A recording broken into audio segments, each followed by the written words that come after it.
All right, everybody, welcome to the Hoopers podcast, episode 1, covering this week's Raw and Smackdown every single week, every single Sunday. I am Morgan.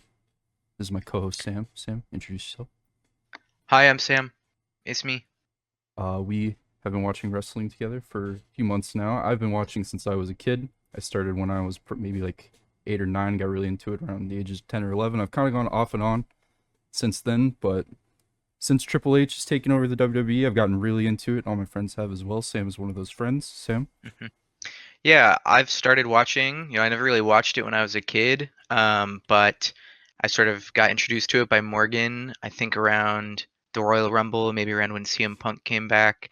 But I Kind really of started always getting tried into to it. like stealth get you into it because I would send you clips and stuff and you Yeah. would watch the Kofi Royal Rumble saves. I remember that. Yep. And I remember I watched when Sami Zayn lost to Roman that one time with you. Oh, dude, I care. I forgot about that. I forgot we did that. That was pretty Yep. because I was pretty pressed about that whole thing. I was pressed about the entire WrestleMania 39 rollout. I think you remember my mental breakdown on Twitter after Cody lost. I am a Cody crybaby, after all. We have quite the show ahead of us today. We have the Raw recap for July 15th and the SmackDown recap for July 19th. Sam, you can just go ahead and get into it here. Sure. Sounds great. So, starting Raw off with a promo from Rhea Ripley. Mommy is back. She gives big promo. Mommy is home. Pat McAfee makes a funny noise. He goes, oh, ho, ho, ho. Pappy making funny noises. That's like kind of his thing. Um, yeah, I was pretty psyched. I mean, she's really entertaining. It's been kind of sad that she's been gone for so long. So it's nice to see her back and presumably healthy. And since we are speaking in a public forum, I will do my best to keep my gooning to a minimum.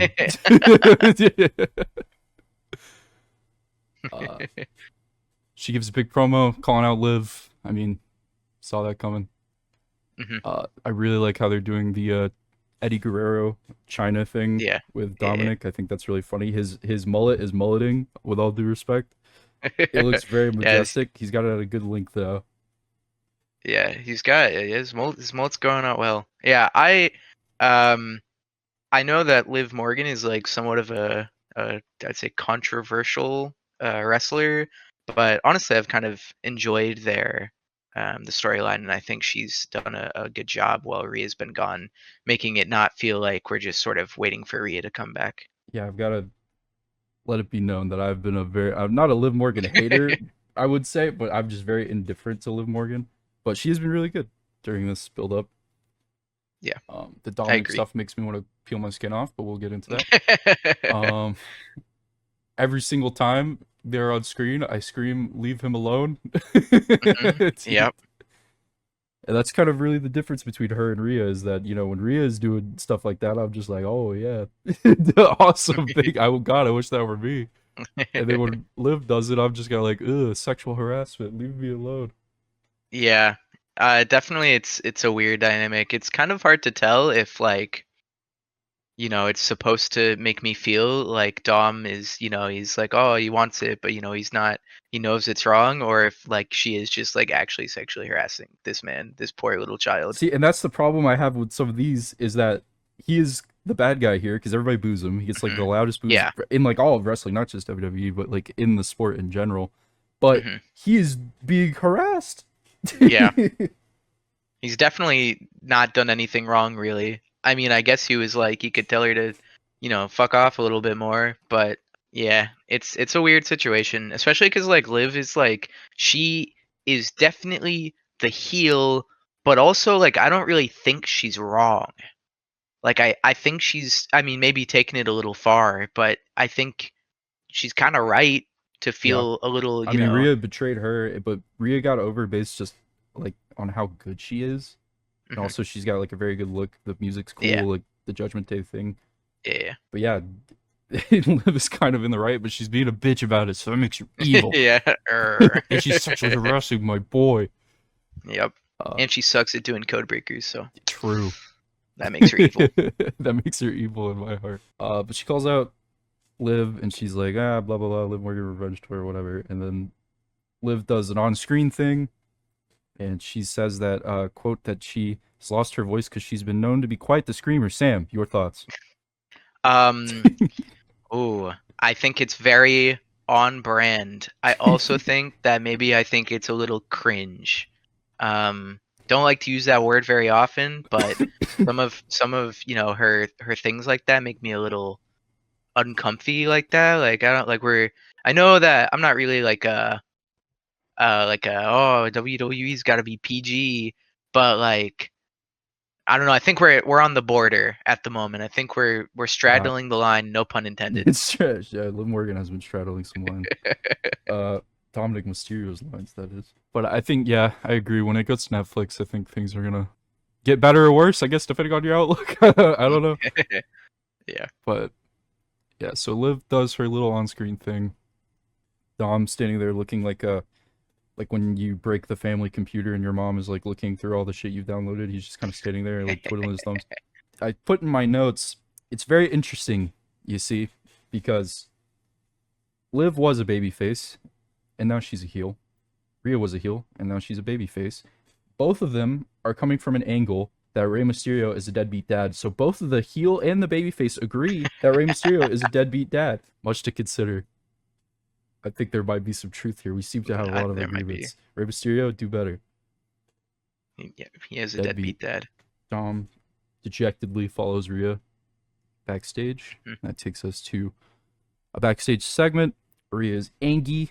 She has like a little. I don't know if you saw this or not, but when Rhea is throwing shit out of the room, one of the things she gives to Dominic is a little like a llama with a handkerchief on it. I did notice that. I didn't know what that was about. I don't know what that's about either. Moving on. We are in this wrestling program. We finally get our first wrestling of the night.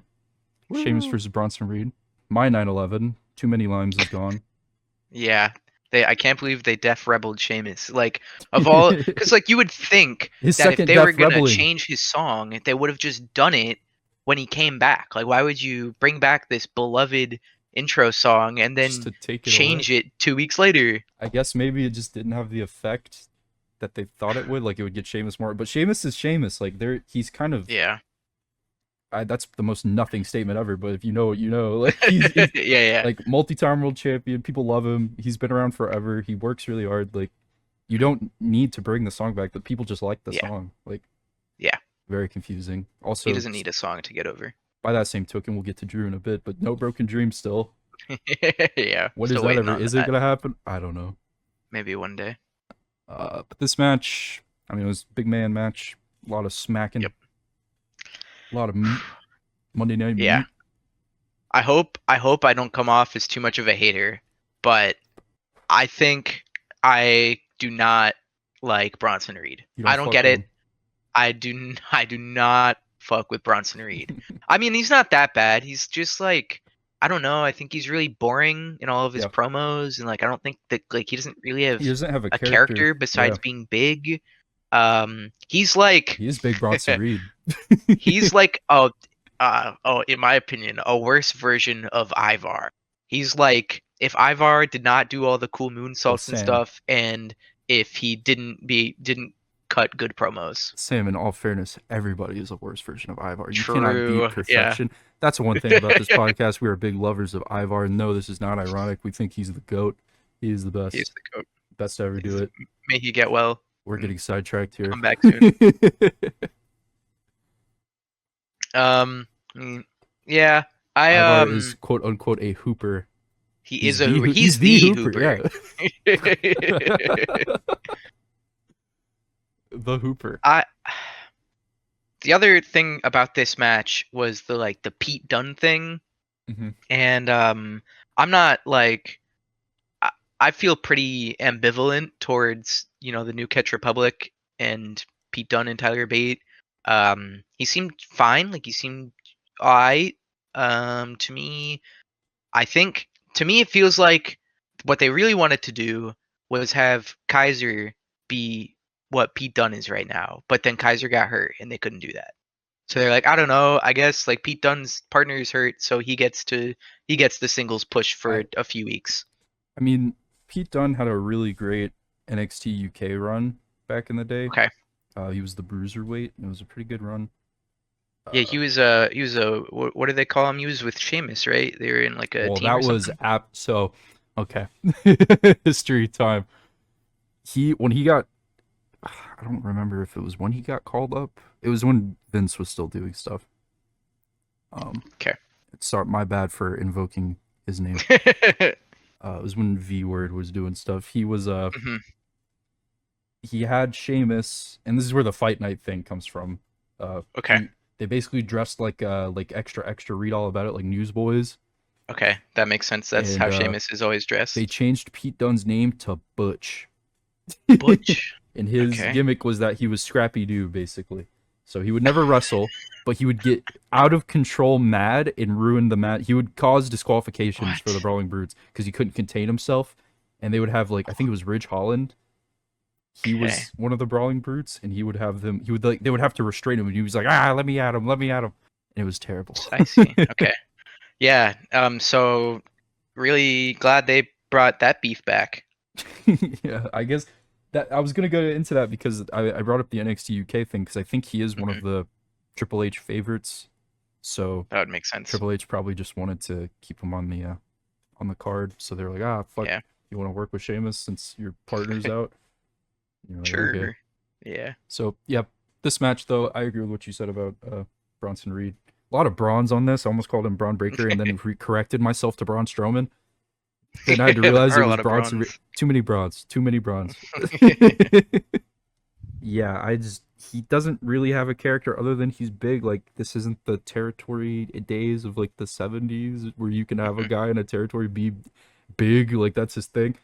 Yeah. Like with Dirty Dom, right? For example, that's a pretty like old schooly name, but it's also ironic in the sense that Dom is like a pussy. Yeah. Exactly. So it works. But with Bronson, it's just I don't hate the guy or anything. It's just I would like to like him, but I don't. I think that's the problem. Yeah. Do you agree? I think I agree.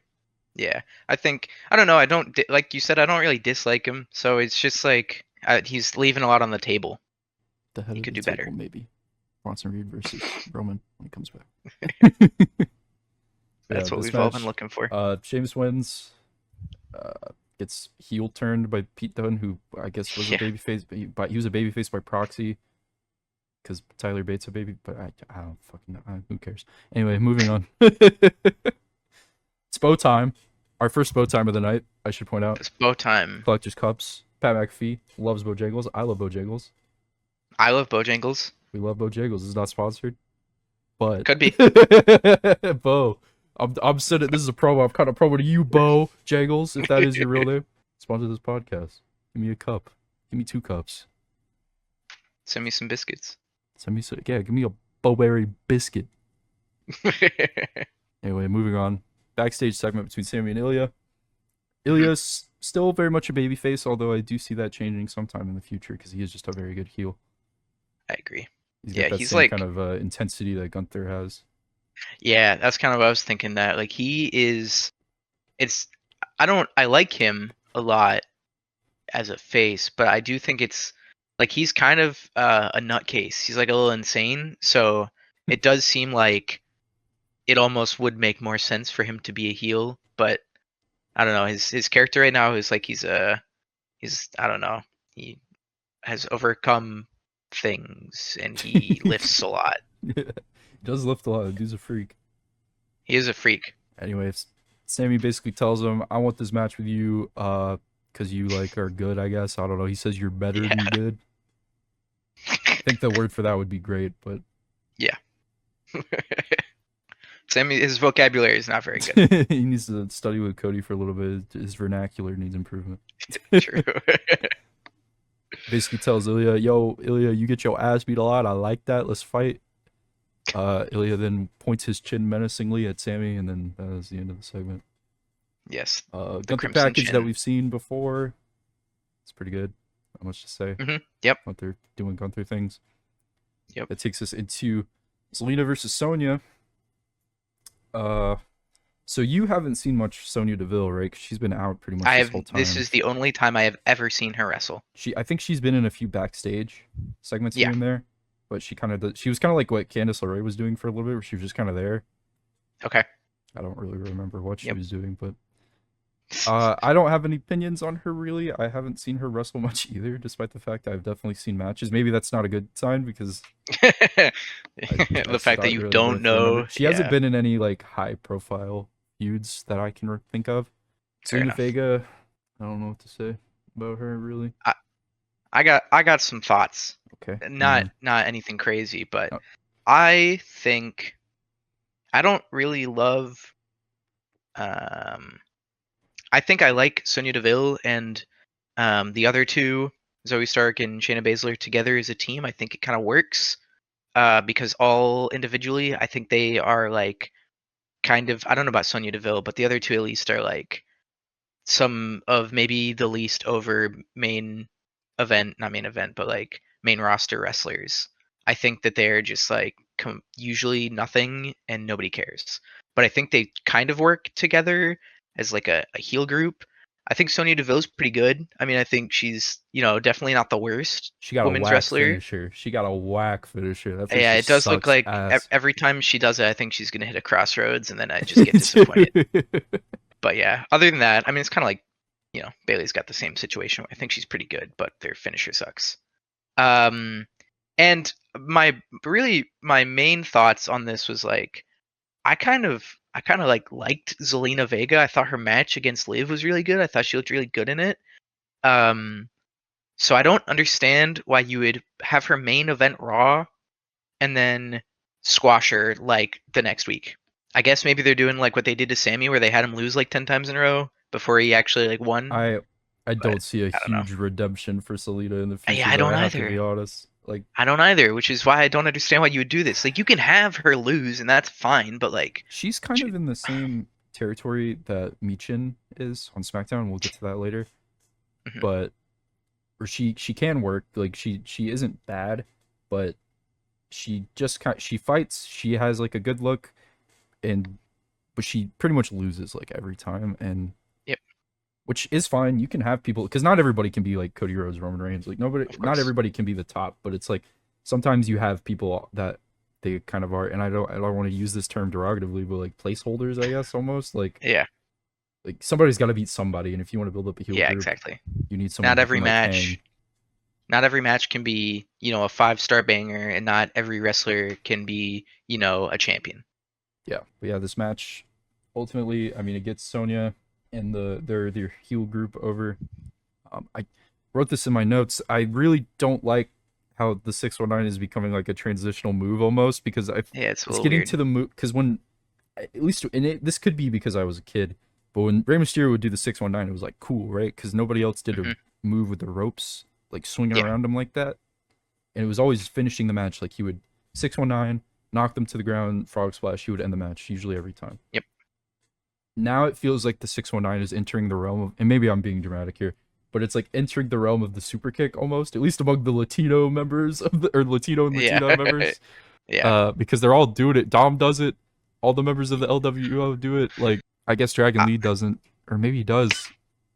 I don't. I I don't know that I don't know anybody that does it other than Ray, Dom, and Zelina Vega. I'm not saying that they don't, like nobody else. I probably just don't remember. Um, Dom, I get it. Dom, I mean, he Yeah, did it Dom. the Dom first should time be the as one like, doing oh, it. like Yeah, like screw my dad, like I'll use his own move against him. But I don't know why Zelina gets to do the 619. I agree. I think it's kind of weird. and it's never a And finisher either. She went for it in like the yeah, first. she just does If it. it was a finisher, still, I would be more okay. I guess. I don't know. It feels odd. It's not a big deal, but like Yeah, it's it's a little it's weird. the super kick though. Like it's just Yeah, becoming very exactly. frequent. Anyway, match ends. Hmm. Uh, Heels are bitching Zelina Vega. They're breaking her arm or whatever they're doing, and then Yep. Naruto's there, aka Shayna Baszler. She sounds like Naruto when she screams. She actually does it during this match. She goes like, "Ah!" It sounds like Naruto. Yeah. Katana Chance, Caden Carter, and Lyra Valkyria. I forgot that they were a thing. Yeah, I don't know.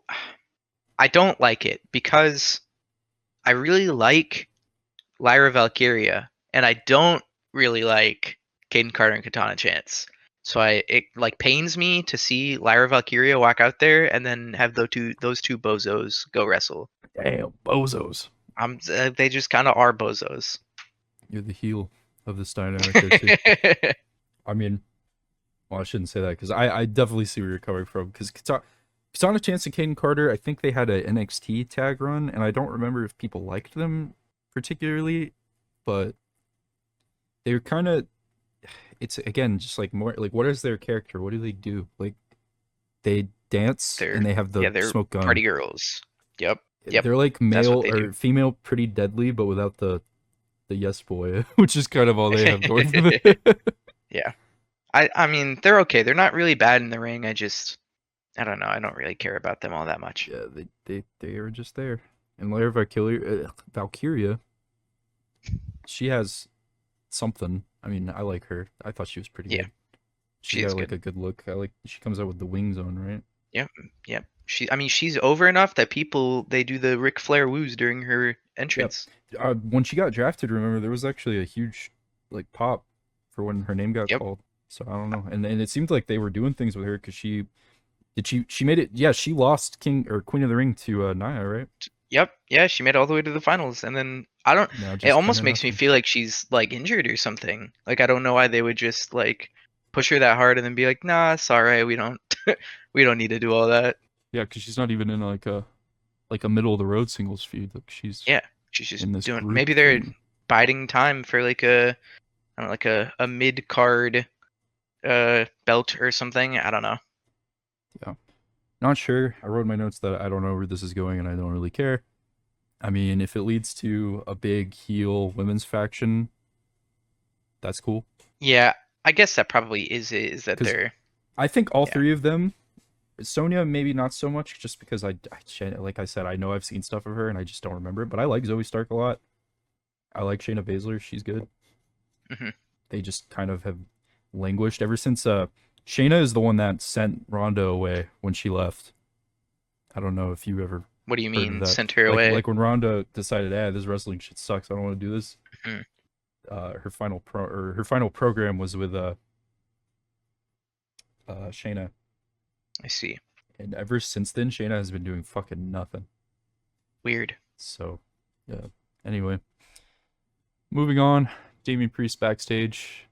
Mhm. Jay asks if mommy is available, which is what I asked. I ask every single day of my life. Just like me, for real. Damien just being a shitter, just starting shit with Dom. I don't He's know what he's doing. I don't know what his game is with Dom. yeah, I he's an thought Dom was his instigator for boy. sure. Because he told him, he put the thing in his head, like, show him who mommy belongs to, which Rhea didn't like. Yep. He should Yeah, know I don't know that. why. I don't know. As I was watching that, there was all that discussion when R-Truth was like doing all the Judgment Day stuff, and people, either liked it or they didn't like it. And then it was like, I feel like it came out that it was like Damian Priest's idea, and watching that promo made me think that maybe Damian Priest just wants to be R-Truth. That's Okay, you're his gonna have dream. to He just explain a little wants to further. be R-Truth's character. He just wants to be like a goofy instigator that makes things happen. He doesn't want to be that guy. He just wants to be R-Truth. Current day R-Truth anyway, not like, I don't know wrestling if I John agree Cena with for you the there. the championship R-Truth. I think he's just being a little meanie head. He is. So we go to a Chad Gable, Adam Pearce backstage. Chad Uh, is in the right, is he not? Like, yes, he was a piece of shit to the Alpha Academy. That is true. There's no denying it. yeah. But man got jumped. He got shot in the head, Yeah. left to die. All the people in the back, dead by the Wyatt Six. Yep. And he's being Yeah. like, "Yo, Adam, we gotta figure out what's going on here, brother, because they jumped my ass. They almost killed me, bro." And Adam Pearce was like, "Cat, I don't have time for this. I have to go talk to the guy that shot you in the head. I have to talk to him. He's an employee here. What the fuck?" Yeah. I agree. I think he's definitely right to be a little upset by this situation. He Very did confusing get stuff. jumped. A miracle he's alive even. Yeah, unlike Ricochet, rest in peace. So that takes us to a promo between Gunther and Damian, in-ring promo. Pat is glazing the Ooh, fuck out of Gunther during this, he was. doing tricks on it, backflip, double, triple spin on it. Yeah, you know what? But I think it's fair. I mean, he's really I good, think yeah. I think Gunther is that. I think he's I think the Gooner is that The guy. Gooner. That was The Gooner for the Gooner. Gooner. um, Gunther has yeah, really mastered the shit-eating grin. One of he the really has. He greatest does have a good smiles. shit-eating grin. He just looks like he just looks so proud of himself always. He's really just the perfect fit for the type of character that he is. Yeah, he's very good at playing his character. Priest, 100% a babyface in this angle though, which I thought was interesting Yes. because it Yeah, I agree. I do think it's really interesting that Damian Priest has done like a face turn. I don't even know it that wasn't he even. like. I was gonna say this like Rhea's was more gradual, Mhm, right? Like because like I said, she got over just on the fact that she was so good and people liked her, yeah. and that's not to say that's not true for Damien either, but it was like a week to week thing. Like you would, because she was hanging with the Judgment Day, who were all heels at the time. Dominic, Yep. he blows the roof off the place every time he tries to speak a single word. Yeah. But it was kind of week to week. Like you would hear the boos for Dominic, but then Rhea, maybe not so many boos. Maybe it's a little quieter, but Yeah. then the quiet kind of turned into cheers, and then it led up to Mania, where people pretty much universally wanted her to win, Yep. and now she is Yep. just a babyface. But with Damien, it's kind of just okay. Like maybe it is more gradual than I remember because he did put on a really great performance in Scotland. I think a lot of people, because he had that really scary spot with his leg, and he Yeah. still finished the match, and I think that Yep. impressed a lot of people. Him I aligning agree. himself with Rhea also, I think, has probably had some of that rub off on him. Mhm. What are your thoughts on Mr. Priest babyface here? I think I like it more. I think Damian Mhm. Priest, I really wanted to like him as like a heel champion, but I think he just, for lack of a better way to say it, I don't think he has that dog in him. I don't think he has what it takes to be like.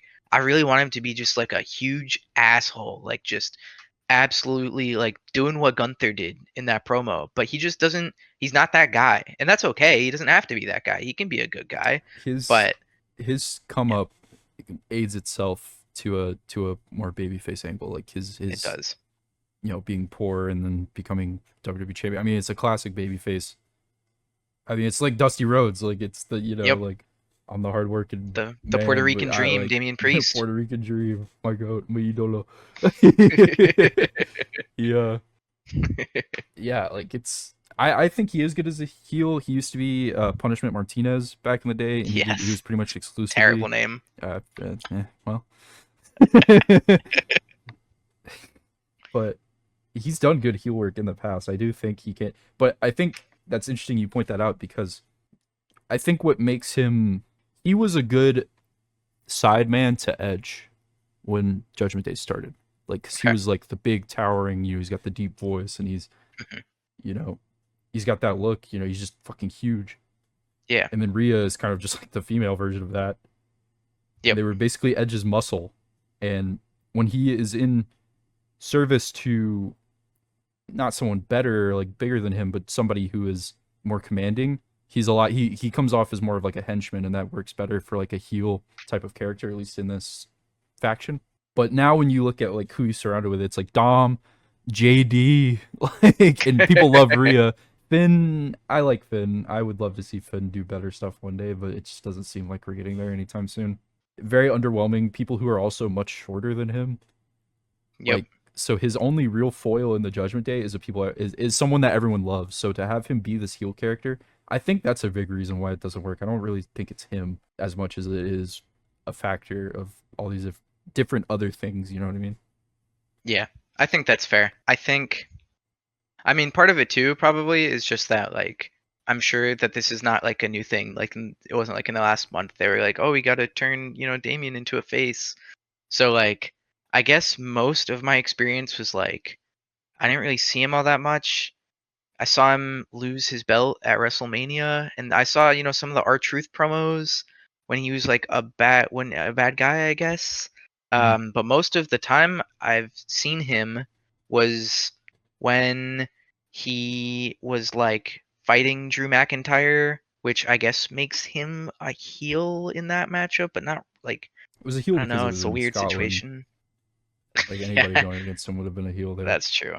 Yeah, he definitely was the heel in the match, but like I didn't feel like there's not like any beef between them really, other than the fact that he cashed in. I guess that's beef. I don't know. I just didn't. It didn't mean that much to me. And then the Seth Rollins thing, like very clearly, he was like, I guess he's the heel, but he really was pretty. He was kind of glazing Seth the whole time. So I don't know. I just didn't really feel it. So I think it works better. Mr. Gunther, he's talking mad shit. He's like, yeah, just give me God. the fucking title. I agree. David obviously is not going to do that. He says it is his title. He is the champion, and after SummerSlam, he will continue to be the champion. He's going to wipe that smirk off his face. Cue the zoom in to Gunther's aforementioned smirk. Gunther, great in this promo. He says that being poor is a choice. Just buy a house. Stupid. Yeah. True. Not true. Yeah, I don't. Gunther. He refers to David as people like you, which is also crazy.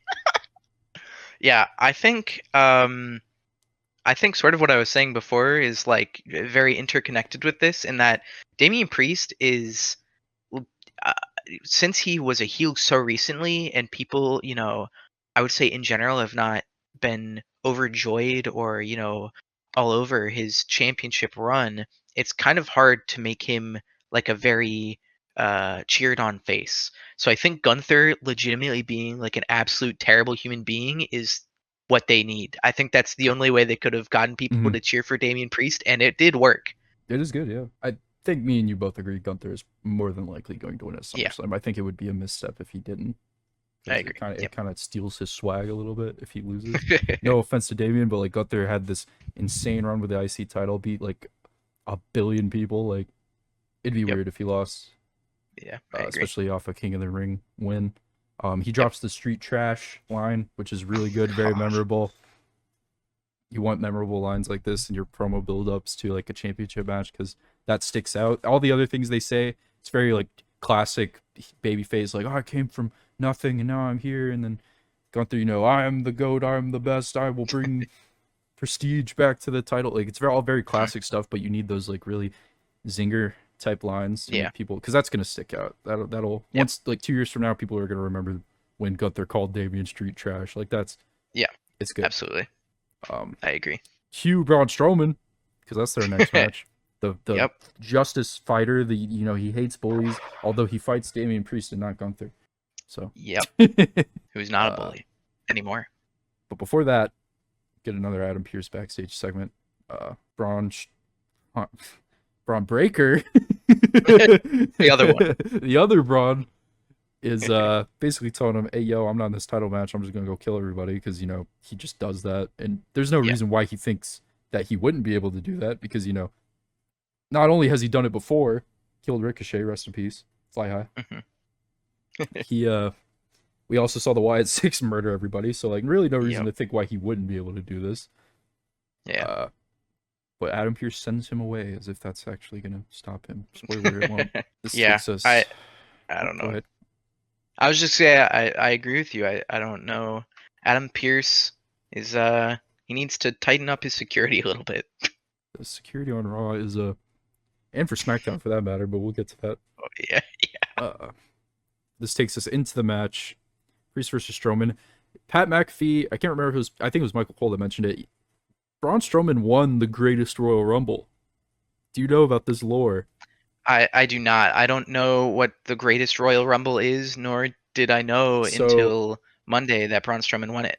The greatest Royal Rumble was they did 2 Royal Rumbles one year. They did one in Saudi Arabia called the Greatest Royal Rumble. Okay. And it was a 40-man Rumble. Okay. A lot of jobbers. A lot of just nothing going on. I don't remember anything. For all I remember is that Braun Strowman won it. So it's not worth going back and revisiting at all, in my opinion. But the winner didn't get anything. What they got was a green, like a booger green WWE Championship. That was the greatest Royal Rumble title. He was given it, and then it never appeared ever again. Wow. So I was popping off pretty hard hearing the greatest Royal Rumble mentioned on commentary. How long ago is that he won that? This was 2015, 2016, maybe 2017, something like that, in that ballpark. So a while back. It was a while. This match, pretty good. Damian's hooping. He's doing his best. they're both two very big men. It's not a lot of movement going on really.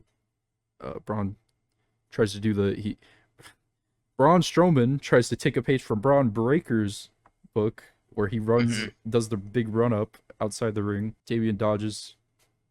Braun goes. I think the spot was he was supposed to go through the barricade. The barricade, Hulk Hogan didn't no sold that. That's not gonna work for me, brother. Looked very painful. Yeah. Yeah, as I was watching it, I was, taking my notes, and I wrote, sorry for being a hater again. As somebody that never watched Braun Strowman before, I don't get it. He just seems like kind of washed to me. Like he visibly looks like he's in pain when he runs. And I don't mean this as like that's bad. I just don't like it. It doesn't. I don't know. He just doesn't really have the pizzazz for me. He just kind of seems like really old when I watch him. And then like immediately after that happened, he just looked like he tore his ACL, and I felt terrible. Braun Strowman, you know that he was an original Wyatt family member, or not an I original do. member, but he joined a little later, which is Yes.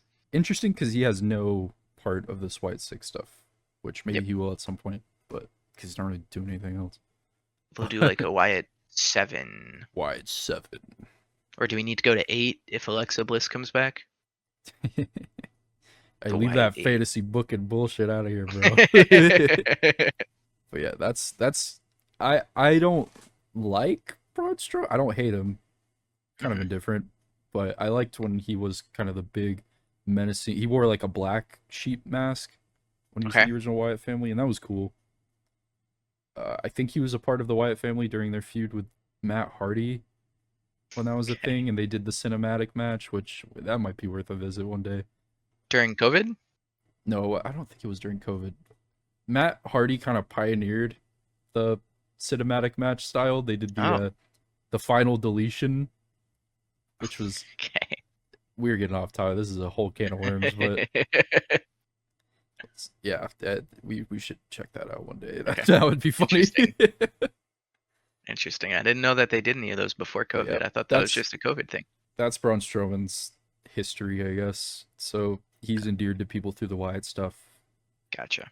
So people, he's one big sob. Yep, he is one big SOB, as Pat McAfee loves to tell everybody multiple times. Pat McAfee constantly yelling one-liners on commentary kind of gets on my nerve. I love Pat McAfee, but some of the things he does, yeah, I don't He's know. the Jey Uso of commentary, really. He's got a Alright. few good things he does well, and he says Yeah. his catchphrases a lot. Yeah, Damien runs in. Or no, Gunther runs in. Damien wins the match. They have like a big head-to-head, I guess. Sets up their match, gets more heat on that. Moving on to the backstage segment with the Alpha Academy, and yeah, this existed. Yeah, I don't know. It feels so weird that they did all that work for Chad Gable and Otis was like so Otis over. It was Otis feels like a crazy. slept-on opportunity because Yeah, and then now they're doing what? They're doing a feud with whatever they're called. we'll get to it. I wrote it down. So Chad Gable is doing this thing throughout the show, saying that he's finally figured out who Uncle Howdy is, which is obviously we all know it's Bo Yeah. Dallas. It's a little confusing at first because it makes it seem like Chad Gable's stupid, and I'm gonna hope that they're not trying to make him stupid because we talked about this in He's got private a brain few weeks damage. ago. Yes, the CTE from the headshot. Yeah. But Bo Dallas actually isn't real. It's just a figment of his imagination. But we talked about this in private a few weeks ago that Kurt Angle, who they're clearly modeling Chad Gable after in this run, at least it seems like that. Yeah. He was very goofy in sort of the mid part of his career with like the milk thing, and he would be very odd in his promos, and he would come off as kind of stupid, but like in a silly way. It seems like they're kind of doing that with Chad Gable, but the problem with that is that Kurt Angle has the Olympic background, and he's just got a whole catalog of amazing matches, even before that. And it's okay at that point, because people love him. People know he's good. having him be this more goofy type of character, it worked in the feud that he was in, or the feuds that he would be in. With Chad Gable, he has constantly struggled just because of his misuse. So giving him this kind of dumb guy demeanor right now, at least, is a little troubling. I agree. I guess they could be, yeah. I guess sort of like you said. Really, the only way that, because I definitely watched it and I thought he was just dumb.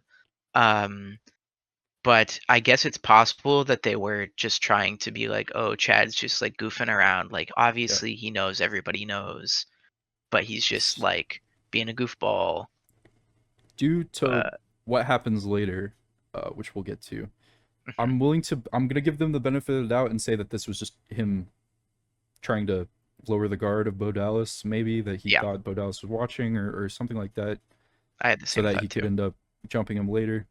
But that does make this backstage segment a little confusing because what is he trying to get out of the Alpha Academy at this point? I guess I don't know. he genuinely It was his believes last that, chance. yeah, I guess so. But anyway, Alpha Academy tells him to fuck off basically, and that they're my Yep. new best friend is Xavier Woods, and God, they're going to so join weird. Xavier Woods for a match against the Final Testament Ah, in yes, the Final Testament. the ultimate mid off. Uh, Yeah, yeah. feel bad for Otis. Karrion Cross, I want to like him. I liked him in NXT, but if you, to the people who end up listening to this, if you watched his debut against Jeff Hardy on Raw a few years ago, it was, I mean, everything from that first match. He lost versus Jeff Hardy on his debut, on his main roster day as NXT champion. He was the NXT champion Oof. when he debuted, and he lost to Jeff Hardy. Ever since then, it's just been a downward spiral for this dude, which is so sad because his NXT run, I haven't seen much of it, admittedly, but I've heard really great things about it. Yeah, it's just, I mean, we can save Final Testament for when they actually appear on the fucking show, but yeah, I'm not excited for Alpha Academy versus, or the New Day, Yeah, maybe we could call them the that. is a new day. Yes, it is.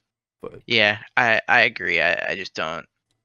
I especially like it doesn't help that Karrion Cross on his own already is like to me so far pretty boring. It doesn't help that the other people he's got like an old dude and he's got a woman who, as far as I know, Paul doesn't wrestle. Ellering, Yes, Paul Ellering, the old guy, and Scarlett, who never wrestles, and then they've got like a quite bad tag team, in my opinion. So I don't it like Karrion Cross is the best of them, but he is just immensely dragged down by them if even if he is Paul good. Ellering's inclusion in the Final Testament is very weird because he is a great talker, and he has a history of working. Just he's like a, I don't want to say like legend or anything like that, but he's been around for a long time, and he talks like he's good. But they bring him in for this, and he hasn't said a goddamn word. He stands there with his hands together like Yep, a goofball. he says nothing. Well, Karen Cross does emo weird stuff, and I don't understand it. I don't know what the point of this is. Yeah, But me either. anyway, Final Testament was not on the show. Let's move on. We can save this for when they show up, and we can hate on them all day. This takes us into Zoe Stark versus Kaden Carter and Katana Chance with Lyra Valkyria. Oh, Shayna Baszler is also there. Shayna Baszler was also there. That is true. That is a factual statement. And all I'm gonna say about this match, I don't have much to say about it at all, really. I'll let you take the lead on this, but I will say we did a quick look at twisters and picture-in-picture during this, and I think that tells us all we need to know. Yeah, I my takeaway was like I wish I was watching Lyra Valkyria wrestle. Um, and I don't love either of Caden Carter or Katana Chance really on their own. They both seem like not amazing, but I at least respect that they were doing stuff I don't really see many other wrestlers do, throwing around Katana Chance. She's a short one, right? Yeah. Yeah, they're like throwing her around, doing cannonballs and stuff. I think that's neat. At least it was entertaining enough. And yeah, Zoe Stark and Shayna Baszler, I don't know. I mean, there are token gay representation, which is cool, but I don't know. I think they're okay. I think they're fine. I'm probably, it doesn't help that I haven't like, since I've started watching, they've done like nothing other than lose. So, yeah, I don't have a very good opinion of them, but I hope that they can change my mind. Moving on. Adam Pearce, Drew McIntyre segment. I thought this was great. Everything that Drew does is amazing. Ever since Punk got involved, like Drew was really languishing prior to Punk.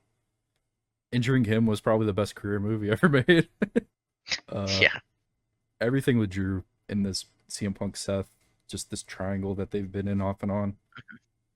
It's just been great.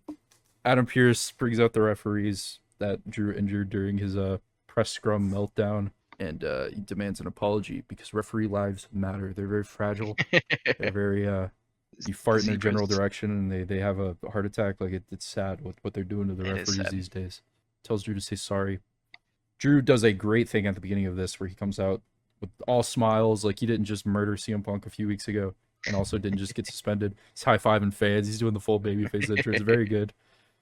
But Drew won't say sorry. He doesn't want to. His ego won't let him, and I think that is a big thing to point out here because his whole deal is that Punk is this egomaniac that shit on him when he was in his original run or whatever the impetus for Drew's hatred Mhm. for Punk is. But it's Drew McIntyre's ego that has cost him everything so far, and I think that's a really good detail. What do you think? I agree. I thought it was pretty good. I thought it started a little slow, and I didn't really understand why we were doing it at first. But I thought it was really good. Probably the only thing I don't really understand is Seth. I don't know what he's supposed to be at this point. He doesn't have to be fit into like a specific box, but I think it's weird that Seth is like he's not really like a good guy. Like he's still definitely like kind of acting like He's a real one. a little heelish, but he's definitely like I don't know why he. It's a little weird to see him be like the voice of reason almost. And I also don't understand why he would feel so compelled to go protect Adam Pearce and some referees. Like, why does Seth Rollins care other than like to beef with Drew? I guess that's why, but I don't really Yeah. think he's got that big of a Seth problem with Seth and him. Drew running back their feud is also very weird because if you remember at WrestleMania when he beat him, when Drew beat Seth, Seth gave him like the you earned it Yeah, shit, which makes it very. I guess maybe he expected Drew to be more graceful in his win, and he takes issue with that. But that's very noble. Like that's weird. Why would yeah, you? Especially against Punk, right? Because he has beef yeah. with him as well. Like more beef than he has with Drew. Yep, I Um, agree. but this segment I think was overall good. I agree. I agree. Uh, It was definitely very good. I wonder if they're I do have to wonder if they're setting up like a guest referee angle for Seth here, or if they're just gonna like put him in a match with Drew and Punk. I Because think I was just gonna say my two thoughts are either they're doing like guest referee Seth Rollins or that they're not sure if Punk's gonna get cleared. I'm not crazy on the guest referee unless there's a reason. And unfortunately here I think there is a good. I think that is a very interesting dynamic. It's much more interesting than a triple threat. Yeah, Uh, because Seth obviously doesn't want either of those dudes to win, but I guess he has to pick. What does he care about hmm more? yeah. His And hatred for CM Punk or it Drew McIntyre. adds unpredictability to the match that isn't tied to like an interference, which I think is really good considering how many fucking interference finishes we have in this Yeah, post bloodline world we live in. there are a lot. Ultimately, a good segment. Mhm. Very good. I like Adam Pearce a lot. Adam Pearce and Nick Aldis are probably the best general managers in the history of WWE. I think I would say, like they You actually weren't do stuff and they're a part of the shows. Yeah, it's looking back sometimes when I hear about who is general manager some of those years, it's pretty wild to Yeah. hear He's compared not to what they're telling doing now. anybody to go one on one with the Undertaker for slighting him. I love Teddy Long though. Yeah. Definitely better than the anonymous Raw general manager Hornswoggle. But Oh, yeah, all another legend. right, this takes us into another spooky Wyatt Six promo. Except this one is very sad. Yeah, wasn't very spooky. It just made me cry. Yeah, Eric Rowan. It's interesting because Bray, when he returned, I think his best pro. I'm gonna go ahead and be 100% legit. It's very sad that Bray Wyatt died. I loved a lot of his work, but his recent run, it wasn't great. Okay. It started good. His first promo returning was like incredible because and I think the Wyatt stuff post the Fiend has been really great when these guys are just being themselves. Yeah. Because Bray came out and he said that he was thankful for everybody. He gave like a very heartfelt one-to-one with the audience, and it was one of his best promos maybe ever.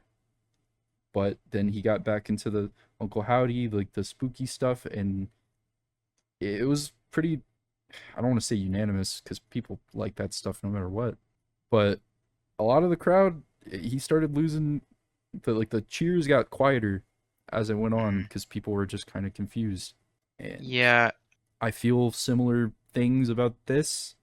The promo was good. It was just Eric Rowan telling an honest story, very sad. Yeah. But I wrote in my notes that it's very weird that I feel so bad for these people who are just killing people. like Yeah.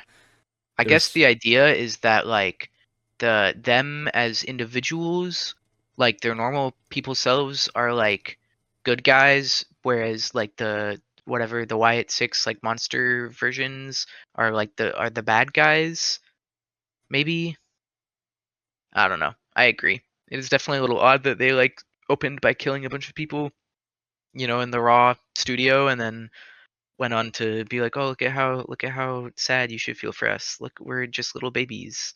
We didn't know any better." the spooky stuff. I like when it's grounded in some sort of reality, which I guess this Mhm, is. They're just a mhm. group of crazies. I guess they're supposed to be. But Yeah. like the fog machines and the lights going out, you're telling me they have like a deal with the production people, and I get.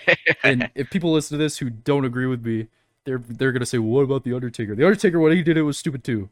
When he was throwing lightning bolts, that shit was dumb too." But Undertaker took that character so seriously, and he was never not the Undertaker. Like when he was in Yeah. public, he was the Undertaker, and he kept that up. And you can't really do that anymore. I understand that, but Mhm, it's like when you do a scary gimmick, I feel like I'm supposed to be scared to an extent. Like I'm supposed to be like, mhm. this is creepy. With this, I feel really bad for them at first, which how could you not? And that's Yeah. obviously the intention. But then it's juxtaposed with the spooky stuff where they're doing these like scary things to Chad Gable, and ah, like that's how I feel. You just kind of Yeah. I think the work is I great, uh-huh. Yeah. but maybe the execution is where I'm falling off. What do you think? Yeah, I think I agree. I never really I've watched like a few of the original Bray Fiend things. So I was never really like that knowledgeable about it. Um, I like it, and I think I would say this. I'll have a little bit more to say later when they come up again. But I think I pretty much agree with what you said. Moving on. Oh yeah, Rhea or Dom does tell Rhea that he is going to fight Jay for to show that she belongs to him, and she obviously does not like that. She's not impressed. Yeah, Uh, she belongs to no man. we move on to Dom versus Jay. Michael Cole gives probably one of the worst yeets I've ever heard in my life on commentary. That was Yeah, horrid. That was absolutely horrible, Michael Cole. You don't got that dog in you. Please stop. he does not. He doesn't have the heat in him. The Yeet foam fingers is a brilliant idea. Whoever came up with It that, or is like the really foam funny. hands, Yeah. very good. What do you think about this match, Sam? Uh, I mean, it was fine. I am personally a Dom fan. I love Dom a lot. I We think love he's Dom. great. So I I always want him to win, and that colors my opinions a little bit. But I thought the actual match itself, to be honest, was kind of like whatever. I feel like that was probably the intent. Like I don't think they were doing anything crazy. They weren't, that wasn't the purpose of the match. And it felt like a rerun of the main event of last week, where it's like, oh, Dom's fighting somebody, and then Liv Morgan shows up, and then she, gets on top of him, and then Rhea comes out, and she's angry. The only other thing here that really happened was that Jay was there and wants the mummy. So Thought in this match where Liv Morgan's sexual harassment of Dom was a key factor. The frequent usage of the word nutter was troubling. yeah, yeah, a little bit. They kept saying nutter. They loved saying nutter. Oh boy, nutter building, nutter the nutter arena. Yeah, they do the anime spot where Liv or Dom this time ends up precariously thrown onto Liv, and then Liv straddles him, straddling lines as usual, as you mentioned so eloquently earlier. Rhea comes out, Liv runs away. Yeah. Yeah. Yep. Not much to say here. Uh, cut back to backstage. Rhea likes Dom again now. I don't know why. I don't know if Rhea is just like she saw the match and she was like, well, yep, that's the Dom I know. Like clearly that wasn't like he didn't mean for that to happen. So I guess I forgive him, or if she's just playing him. It wouldn't really shock me if she was just playing him. Yeah, I don't know. The dynamics of the Rhea Dom relationship are confusing Yeah. because she is like his his Dommy mommy, Mhm. and Yeah. I don't. I guess she does care about him, or like maybe she's playing him. But what goal does she have, if anything? Because we know Dom. We love Dom. Dom is a hooper, but he is in universe very useless. He is. Yeah. So wouldn't you want him to stay with Liv to I guess so. get in her way? Maybe I don't know. Maybe maybe she's just trying to mess with Liv, because the See how whole it plays purpose out. of, Liv going after Dom was to upset Rhea, so now she's like doing the same thing back to her. Cut to the Chad Gable, our second bow time of the night. Chad Gable in-ring promo. Yes. It's our second bow time. Bo Dallas in this case, Different not bow. Jangles. Chad Gable is doing his dumb guy shtick, but he ends up bringing out Bo Dallas. Just coming out by himself is weird, but he's spooky, so I guess he doesn't really logical thinking is not a part of that. I don't know. Why don't you come out by yourself? Yeah, he's spooky and he's also like kind of insane. So like I Sure. think it seemed like this was what he wanted. So Yeah. I'm glad that we have finally stopped edging everybody with the Creed brothers and Chad Gable thing. Yeah. I'm So glad that we are no longer, Bo being Dallas, like, oh, they're in the background. Bo Dallas walks out. The Creed brothers jump him. Yeah, Yep. this is what makes me think maybe it was a ploy that he was doing the dumb guy shtick. I Yeah. hope so. Yeah. He knew that. I guess he knew that Bo Dallas would come out, or maybe didn't know. Would just bet on it. It would look really stupid if they just came out and jumped him instead. But Yeah. thankfully it worked out, kind of at first. Chad Gable messing with Bo Dallas, despite knowing that he possesses magical properties. I guess so. I guess he does? Question mark. Well, he summoned an entourage of demons. That's pretty. Well, I mean, he could have told him to wait backstage while he went out there. Yeah, way backstage while I talked to this goober, and then Smoke Machine Yeah, they were guy. chilling with Triple H. Yeah, on my cue. When I start laughing, Smoke Machine guy. Turn the lights out as well, Mr. Lighting Man. I got business to handle. Yeah, it comes out, does spooky stuff. Chad Gable and the Creeds, I think it's really interesting because this happened a few weeks ago with Chad and Jay, where like it's kind of hard to, maybe not hard to buy it, but like, so they're in an arena full of people, full of other people, and you have this like scary group with like weapons that come out, right? Yeah. And they're gonna jump Chad Gable. But Mhm. Chad Gable always looks around like he's alone and he's got nowhere to go. He could just Leave. he He's just could go into the crowd of easily people. run away. Yeah. Jay did that. He ran away. That is what yep, he ran away and then he also hid under the ring. Both good options. Chad always looks around, and the Creed brothers did it as well, which was very silly because they're very big men. Yeah. And they're just kind of looking around like, whoa, whoa, whoa, what's good? Whoa. They could have used one of the Creed brothers, whichever one does the French fry TikTok reviews. They could have entertained. Oh him yes, with some yeah. I TikTok think that's rankings. Oh, I think that's Brutus. Yeah, Brutus. He's escaped his prison after what he did on TikTok. The TikTok prison of ranking. The French fries. snafu that he had. It's the big Yeah, three. It's just big meat. Yeah. Yeah, this was another Wyatt segment. It was. It sure was. I would have to assume that the Wyatts are going to win this feud, if it even is a feud, if it leads to a match. I would love to see them wrestle. Yeah, that's what I was thinking. That's what I wrote too, is that I like what they're doing and it's cool, but I don't know that I see the vision of like when they're going to become professional wrestlers. Like they're here, they let us know they're here, and they were in the ring. Bo Dallas was selling his heart out on Monday night. But like, when are they gonna? Why would? I mean, I guess maybe Chad's upset and he's like, I want a match, but like, why would they agree to that? They don't need to do that. They're kind of above that whole wrestling thing at this point. That's another thing that is hard with the Wyatt stuff is, and it was like this with the Fiend too. Like, why does this guy wrestle? Why does this guy care about championship? That's the problem that every spooky gimmick runs into at some point. Is like, why how does this wrap back into wrestling? Two guys in a wrestling ring with rules, fighting for Yeah. championships. Why? Yeah. Why Yeah. would the Fiend? Why would you know Uncle Howdy want the whatever the Intercontinental title? Like, Yeah. what does that do for him? I want to like this stuff. I do like spooky stuff, like to an extent, but Hmm. it's this so far has been hard to buy outside of the promo stuff, and I would like to get into it more. But yeah. Yeah. Moving on, we get Ilya versus Sammy for the not yeah, for the Intercontinental title. Ilya going nuts in this match as usual. Yep. As per Very usual. good match. Just the moment to moment wrestling is just very good. These are two guys that work their asses off. Feels weird getting it on like a free episode. I feel like an actual Intercontinental title program with these two would be crazy. It would. But we got to Yeah. do Braun Breaker, which is fine. I like Braun Breaker. Hmm. He's probably He's one good of the future guys of the company. You would have to imagine. for sure. Him losing clean at Money in the Bank was Crazy. odd. Yeah. Very strange. But they have a really great match. Just hooping. Yep. Some They were crazy hooping. hooping. You have anything to highlight from this match? I have.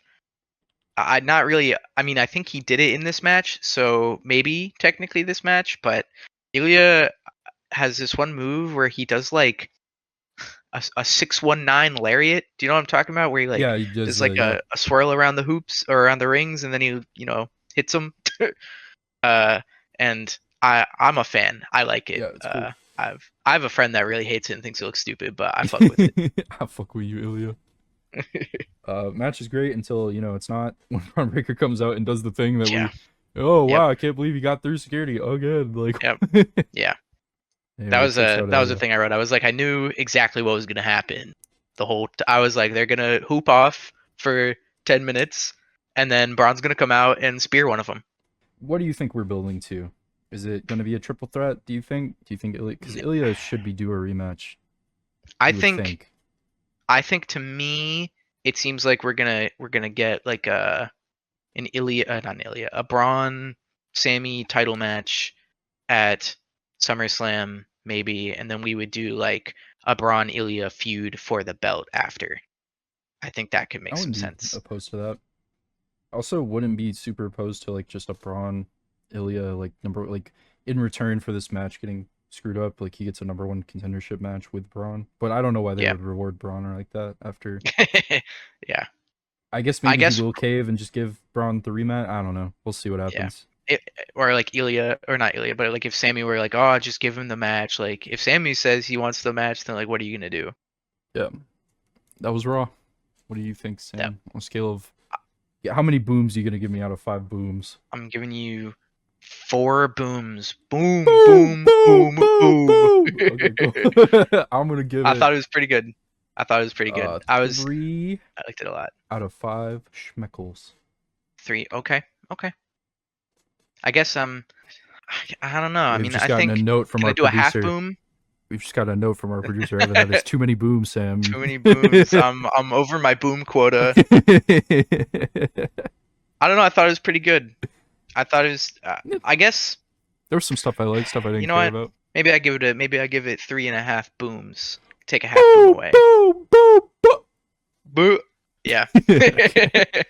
Yeah, I'll give it a half because I mean there was some stuff I really loved, like the Sammy Ilya match was awesome, and Rhea coming back was great, and the Drew segment was really good, and the Eric Rowan promo was really good. But then there like the rest of it was like and the Yeah. Gunther segment was really good, but like the stuff that was not really good to me was like meh. It was like very mid or bad in my opinion. I agree. I think I would agree with So that. yeah, we'll give it 3.5 booms. We'll give it a boo. A bow, our third A bow bow. tie. Wow, our third bow. Boom, boom, boom, boom. Bow. Okay, moving on. SmackDown of July 19th. Yep. We open Cody Rhodes promo. Cody does not sound very happy to be there. I don't know what's going on. He sounds very unenthusiastic in this promo. Did you get that note at all? Yeah, a little. I He's mean, I not don't blame him. yelling. I mean, he's not really a yeller, but it's not very impassioned. Like it's just kind of like, Yeah, so I'm here. Sokoa, I'm gonna I get guess you. we got a match. We got a match, and you hurt Randy Orton, and that makes me angry. Err. Uh.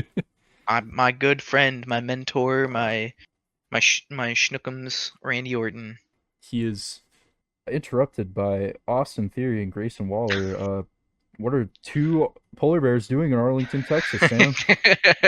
Yeah, very strange. Just very odd thing to have happen. I get where like from like a kayfabe perspective, I kind of get it. They're like, oh well, if Cody hadn't picked this beef with Solo and the new Bloodline, then they wouldn't have come out there to interrupt our match at the end of last week. But it's like honestly like such a stretch to me that I don't really. I think it's just kind of weird. I agree. You know, I'm a Georgia boy, so it really hurts my heart to see two Georgia boys going at it. I thought my heart was gonna take a break after the AJ feud, but no, here we go. Nope. Another Georgia boy. More Georgia boy feuds. It's fucked up. It is. It's fucked up, man. Why can't these Georgia boys just get along? Terrence Crawford, whoever the fuck that is. Yeah, I'm not gonna Hulk Hogan Terrence Crawford. He could kill me. Yeah, UFC MMA fighter question mark. I don't know. But he's there. He's there, and a whole promo for a small Terrence Crawford pop. He quote from commentary is that he gives Cody his steel chair as he sits down in his steel chair. How's that possible? The world may never know. He's sitting on two. Why? A man of many chairs, that Terrence Crawford. Cody mentions that Randy is out with an injury.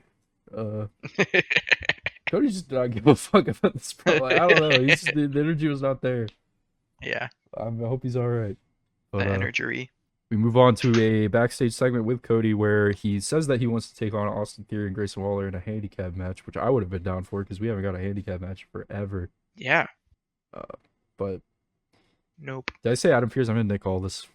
Yep. Nick Aldis tells him, well, how would that reflect on me as a general manager if I let you have a handicap match? I don't know, bro.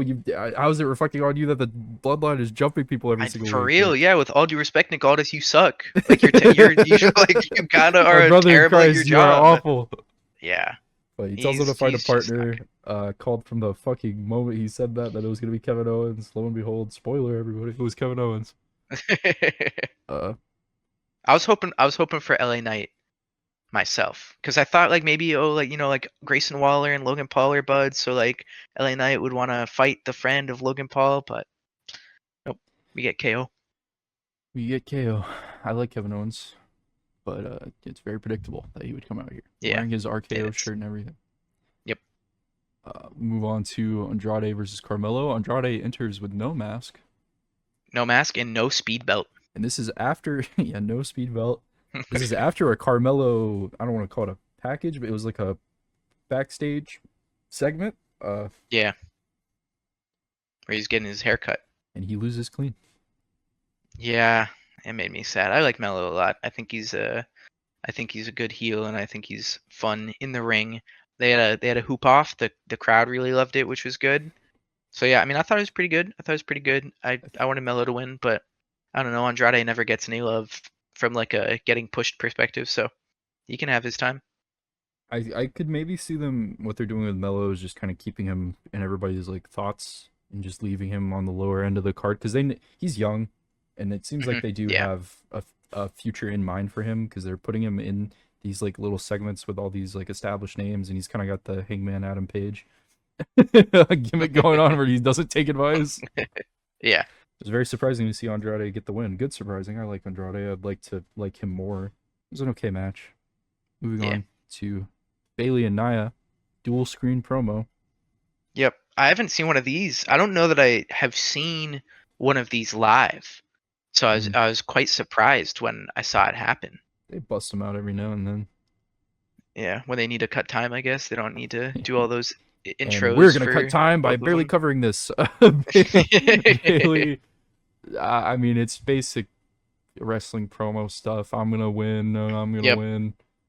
You suck. Bayley has a good line about her getting injured, which I pointed out during our live viewing of this program that's not really personal. She was injuring everybody, Bayley. It's okay. It had nothing to do with you, boo-boo. BBL Yeah. Bailey. BBL Bailey, as she called her. Nia Jax and Brutus Creed have a lot in common. Oh, I would love to see them compare French fry tier list. That shit would probably go hard. I might get some new favorite French fries out of that. Oh, true. Book it. Nia looks like she's about Yeah, to burst into tears multiple times during she this did. promo. She did look pretty sad. But yeah, I felt like Bailey kind of cooked her, to Bailey be cooked her. honest. Nia got flustered and left, and that Yep, was the segment. yep. And Bailey made sure that Nia knew that she was keeping her women's championship. Chelsea Green and Bianca is the next match of the night. For the covetous prize of who gets to talk to Adam Pearce. Mind you, Cody just did that randomly earlier. Nick Aldis. Ah, fuck, Nick Aldis. Yeah. Despite Well, the fact that Cody Cody's, did just talk to him earlier, just out he's of the the blue. undisputed Universal WWE Super Champion or whatever. Super So he mega gets champion, to yeah. do that. Yeah, weird Jade Cargill thing. is also there. Jade mind Cargill you. was also, as was Piper Niven. As was Piper Niven. Typical Chelsea Green fare. Yep. She does a bunch of silly faces. She points at the crowd a lot, and then she gets her ass beat. Yep, pretty much. 1, 2, 3. I agree. Isla Dawn and Alba Fire appear on the screen, saying something about their rematch. I don't fucking know. I think it's so strange to me. Like, I get the idea of, you know, in a vacuum having them win in Scotland because they were like, you know, Scottish and the crowd would really love it and everything. And it worked because, you know, it was a triple threat match, so they didn't pin Bianca and Jade, but they have like literally not showed up at all, which I think is very strange. Like, I think that if you're gonna give them the belts, like, you gotta at least let them show up. They've had like maybe one match. They're just not really they've been on the main roster, I want to say maybe like 2 years now. Yeah. And they are barely ever there. I think Isla Dawn maybe had an injury at one. Yeah, she definitely did. She was definitely injured at one point, and Alba Fire was doing some singles matches, but she was just dropping. Maybe they do something with them now. We'll see, I guess. SummerSlam. Yeah, maybe. This leads us into the LA Knight and Logan Paul contract signing. Logan Paul takes a minute to grace us with his presence after his legal battle with CoffeeZilla over CryptoZoo. Thank you, Logan, for taking this sweet time as our U.S. champion to bless us. LA Knight is doing LA Knight stuff. A lot of yeah. Let me talk to you. Yeah.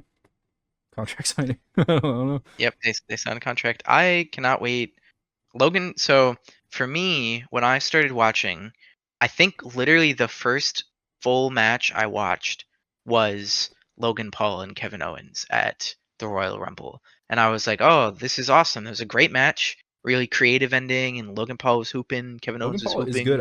Let's just have that opinion out. Logan Paul sucks as a human being, but he can hoop. Definitely. He is a hooper. Yeah, and so it's so disappointing that Logan Paul, the first match I watched was this amazing Logan Paul match, and every match he's been in, like the match with Cody, and so every match he's been in has been really good, but he's like in no matches. Yeah, he never shows up. He's like what people said Roman was. He's literally 2 defenses in like a year. I think it's 3. He's worse. 3? Is he up to 3 now? Yeah. Oh yeah, because was it Kevin Owens twice and Cody once?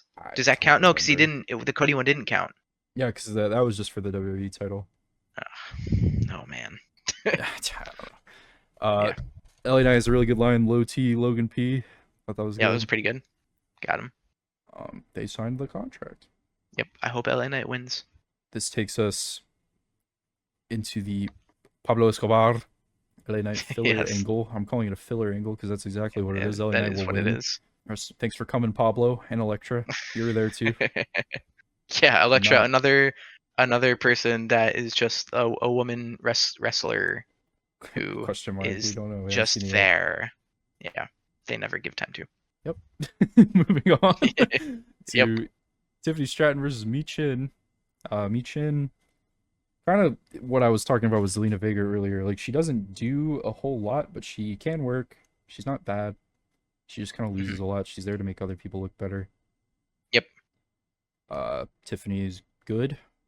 She's been consistently good pretty much this whole time since we've seen her. She's yet to do anything truly amazing, but she is fairly new, so it's not really a knock against her or anything. But This match was pretty alright. Tiffany's really good at like the way she does like the flip elbow looks great. Like Yeah, the way she flies into people, like it looks like she's actually I just agree. sending her whole fucking self. Looks very smooth. She's that. I think that's one thing about Tiffany Stratton that's like really endeared her to a lot of people is that she's just so smooth despite being so like fresh and not coming from a wrestling background. You know, kind of like Logan in a way. Like Yeah, very smooth. Like they're not perfect. They still have to get that experience under their belt, but like typically you don't look that smooth just right out the rip. So very good. It yeah, was a good choice to put Money in the Bank on her. Uh, I agree. I agree, especially because she is very personality wise like a very good person to put that briefcase, give that briefcase. Bailey ends up coming out. Nia Jax is also at ringside. We should mention Bailey comes Yep, out. She's got beef with Nia, so they're gonna do stuff. yep, because She they ends got up that match at SummerSlam. through a series of events. She ends up with the briefcase and starts whacking it and breaking it. I don't Yep. know what the point of this was, other than to just. I feel like if I'm Tiffany, I don't really care if my briefcase gets destroyed because I already got it. They're just gonna give me a new one. Why wouldn't they? Well, I think that's exactly the point. I think they literally did that just so Just to that get, yeah. Tiffany could get a pink briefcase. Although I think when they've done designed briefcases in the past, they've kind of just had them show up sometimes. Like, Yeah, I that's what think they did with Damien. He had his I like purple one. I may be wrong on this, but I think Miz when he had it, he had gotten like hit in the head with it, and there was a dent in it, and he just kept Awesome. it around with the dent. That's great. This gets us closer to Nia and the beef between her and Bailey, and also the subtle beef between her and Tiffany, perhaps because this alliance is not going to last. Yeah, for sure. Whether it be at SummerSlam or later down the line, Tiffany is definitely Uh, cashing that briefcase in on Nia Jax. we get a Michin dub. Yep, Let's go, yep. Michin dub. Very, Yeah. very rare event. This takes us into a Bloodline promo where Jacob Fatu has the light of God himself shining He down on did. him from the heavens. He's the chosen one. The true tribal chief. I mentioned this when we were Oh, watching it. I wonder if this is intentional. Maybe this is my white man video essay movie symbolism brain kicking on, but like they've done weird shots with him where it seems like yeah. he's almost about to hit Solo. And Yeah. Like I think last week was the one a where they couple were doing the weeks. promo at the end of the show, and they kept zooming in on The Jacob. camera just lingers on him sometimes. Yeah, And is you have a little weird. Solo at the forefront here, obviously head of the table, and you have the two Tongas, but then you just have him with this big light shining down on him, and that's I feel like that has to mean something. Like it feels very on the nose. I could just be because it looks cool because it did. I think that's interesting. Tama Tonga looking like a wax statue, didn't move an inch the entire time. Yep.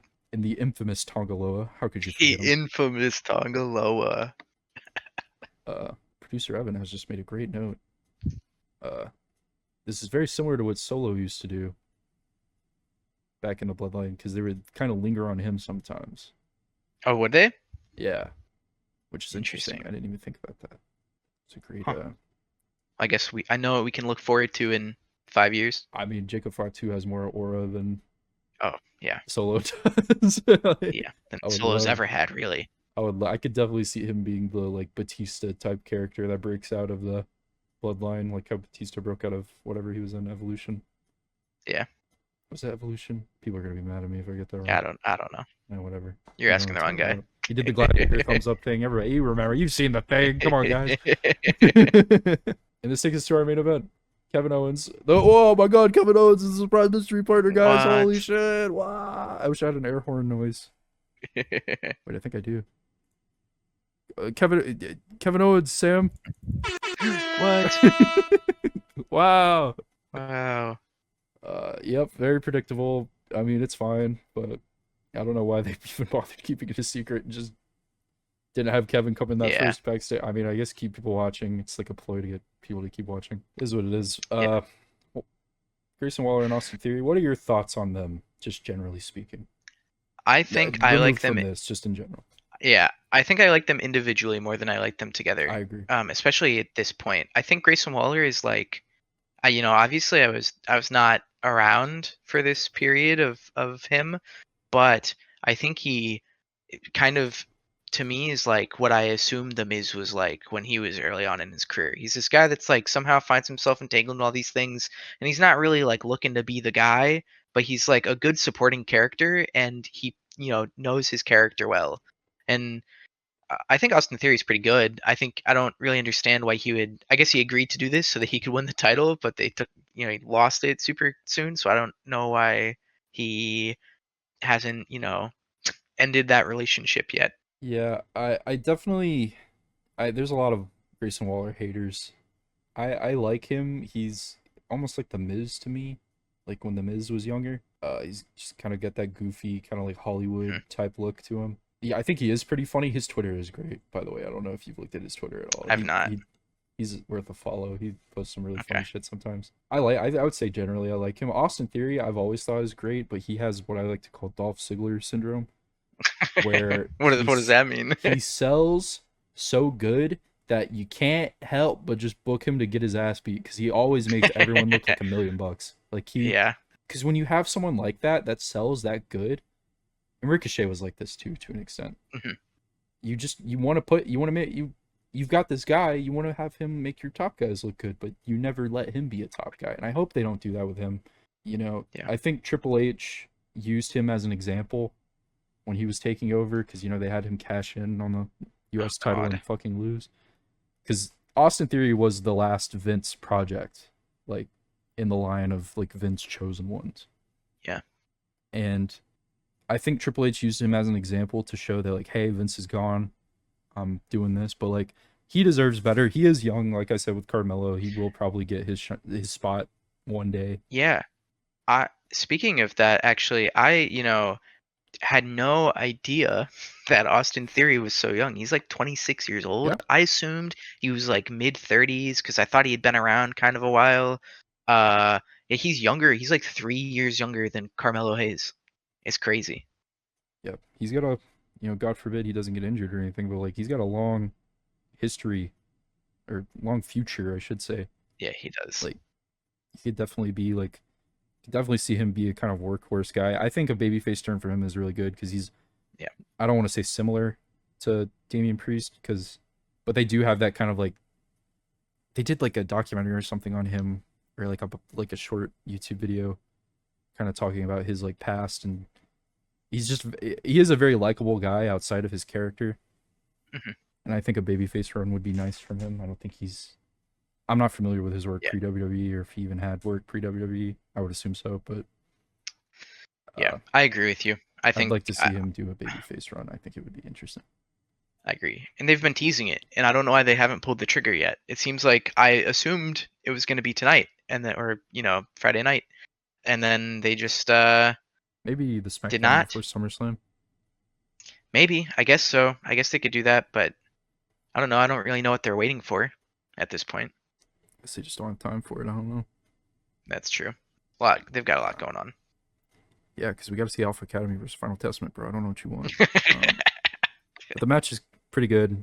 Standard Cody Kevin fair. Yeah. Kevin's he's got a very like brawler type style, which I like a lot. That comes out in this match. Yep. A couple of hot tags. It's not really much to talk about, to be honest. It's Yeah. a solid match. Yeah. Keeping in line with the theme of predictability from this week, the Yeah. Bloodline come in at the end. They attack. Yep. Exactly what I said would happen when we were watching. Yep. 3 of them come out. Yep. Oh, where's Jacob Fatu? Up there he is. And then Cody goes through the table, which I thought was interesting. But they do kill Kevin Owens, ladies and Yep, gentlemen. they did. They did take him out. Rest assured, they do kill Kevin. He will join Randy Orton in the graveyard. Yep. And then they ended SmackDown on the exact same shot as they did last time. Yep. So I don't know. Bloodline has killed Paul Heyman, Randy Orton, and now Kevin Owens. And Who's next? will Kevin Owens turn with Randy? Because it's fair to assume everybody that Randy will turn. It's just what he does. If you've watched at all for the past 10, 15 years, Randy Orton does not keep allegiance with people, except for Riddle. Never turned on Riddle. Yeah. Riddle turned on us. It's But, a shame I've missed out on the opportunity to witness the bro of RK Bro. yep. that was the end of SmackDown. Now we're gonna move on to our segment, the Hooper of the Week. Yep. Sam, who's your Hooper? Okay. So I know we talked for so long about how Ilya and Sammy were hooping and how Andrade and Melo were hooping, but Mm-hmm. I, I I've got a curveball here, and I'm gonna say, oh, well, I guess maybe we should explain before I go in. So a Hooper is that's actually a great point. Why is this podcast named after a basketball term? I'm glad you asked. Uh, I don't know. Hooper is just a colloquial phrase we got from Twitter. Uh, Yep. Obviously derives from basketball. Basically, anybody who's letting their nuts hang in the ring, letting it go, going crazy, they're a hooper in our books. Okay, Yeah. and our Hooper of the week is essentially the wrestler that we like the most. Hooper is not necessarily somebody who is at the top. It's not even necessarily the champion. It's somebody who is low key pretty good, or just generally pretty good. Someone that we are particularly endeared to. Me and Yeah. Sam, great example of Hooper. As we mentioned earlier, the Hooper, Ivar. Yeah. The original Very Hooper, and slept he's on, actually a Hooper good in too. the ring, hoops up a fucking storm, Good on the court. good on the court, great layup. So that's a Hooper. Anyway, Sam, Yes. continue. So sorry, jumped the gun a little bit. So my Hooper this week is going to be somebody that didn't even have a match. I'm giving my Hooper of the week to Bo Dallas because I have never seen this man. My only experience with Bo Dallas is seeing his old Uncle Howdy mask that I thought looked goofy as hell.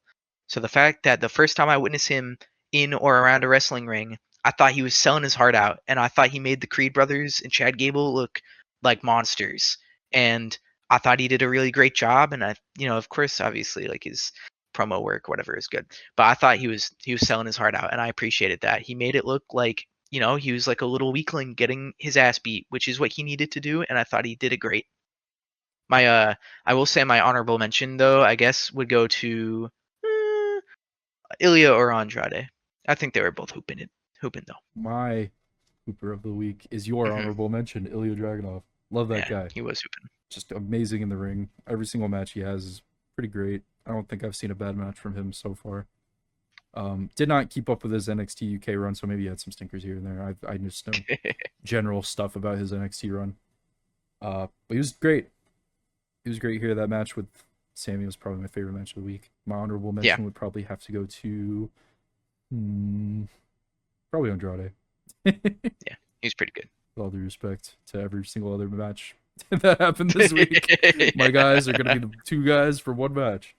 Yep. What would you rate SmackDown? How many booms? I give it like a 2 out of 5.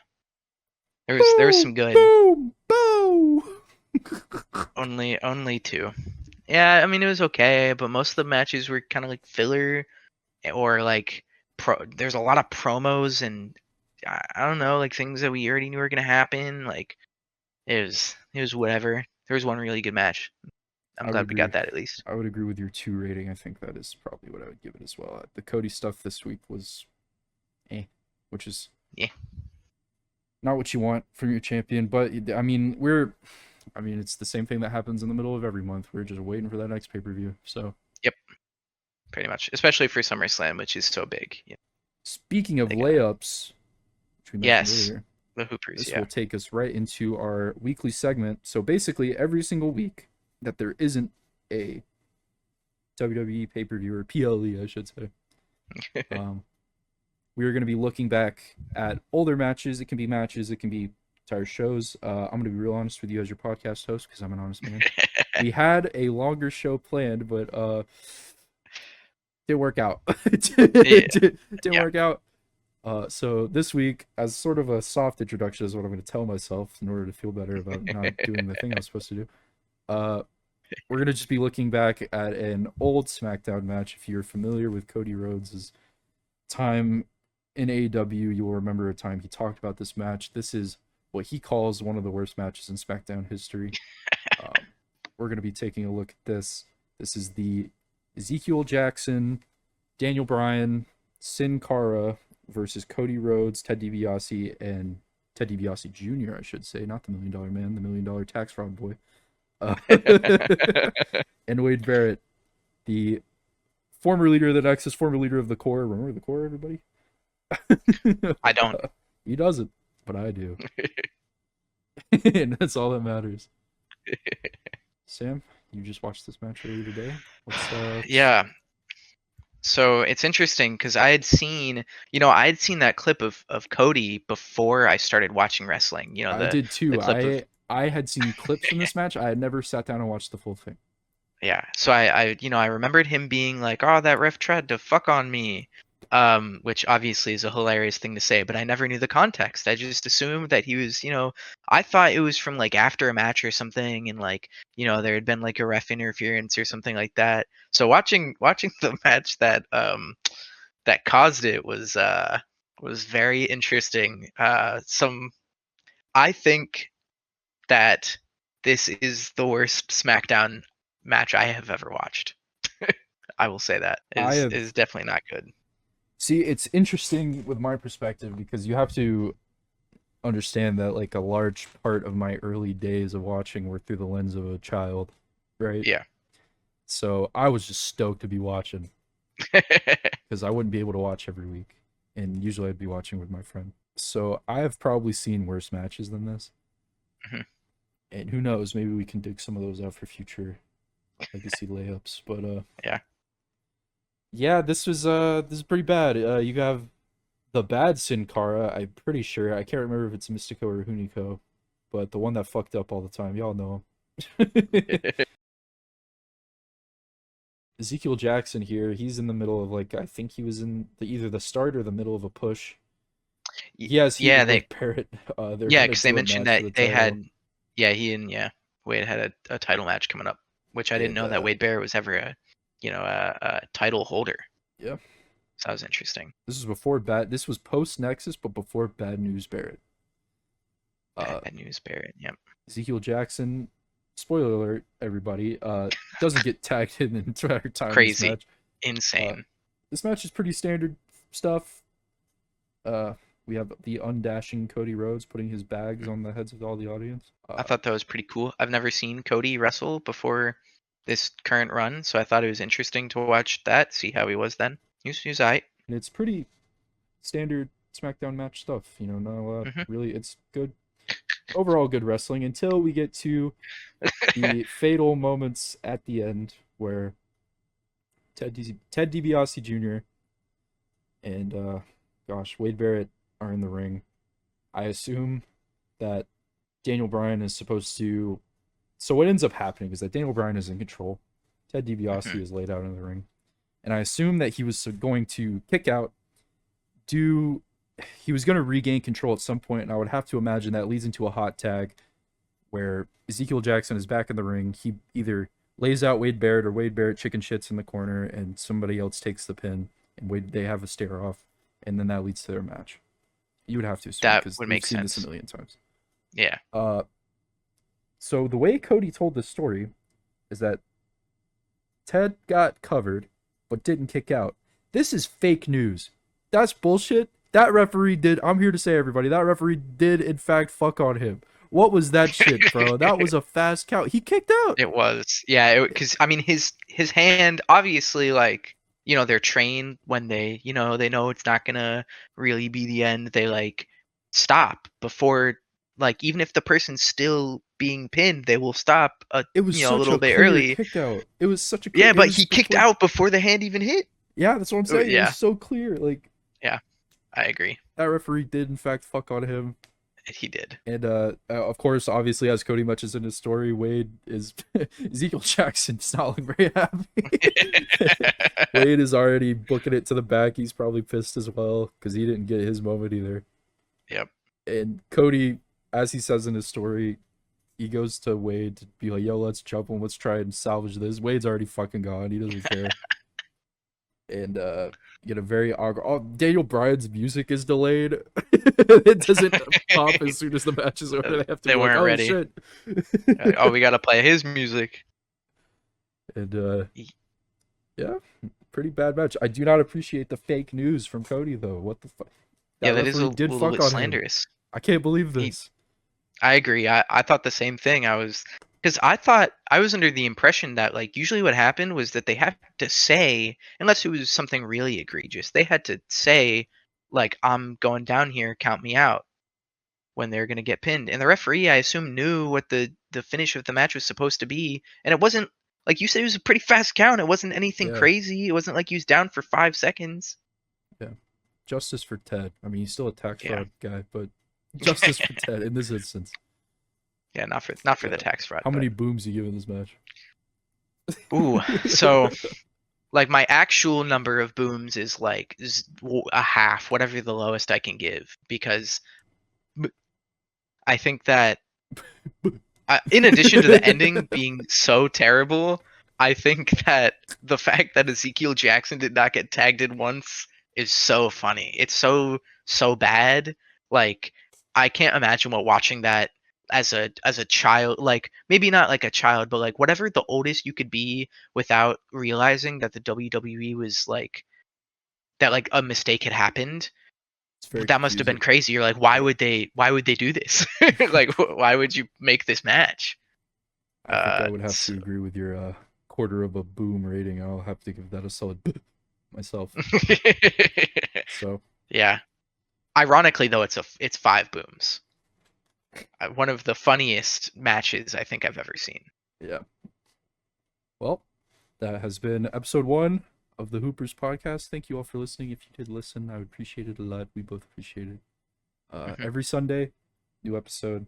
Like I said, Raw and Smackdown coverage every single week, and then we'll try to do a little better on the Legacy Layup now that we have a feel for how the scheduling is supposed to be. But appreciate it. And then we will also be covering SummerSlam, but we'll talk about that more as we get close to it. Thank you all for listening, Sam. Any final words? Thank you all for listening, and like Morgan said, come back, check in next time. I'm sure in 3 weeks and next week it's gonna be a lot of fun seeing what happens. Well, let's do our trademark signature Hooper's war cry to signal the people out. Okay, I'll start. Hoop, hoop, hoop, hoop, hoop, hoop, hoop, hoop, hoop, hoop, hoop, hoop, hoop, hoop, hoop.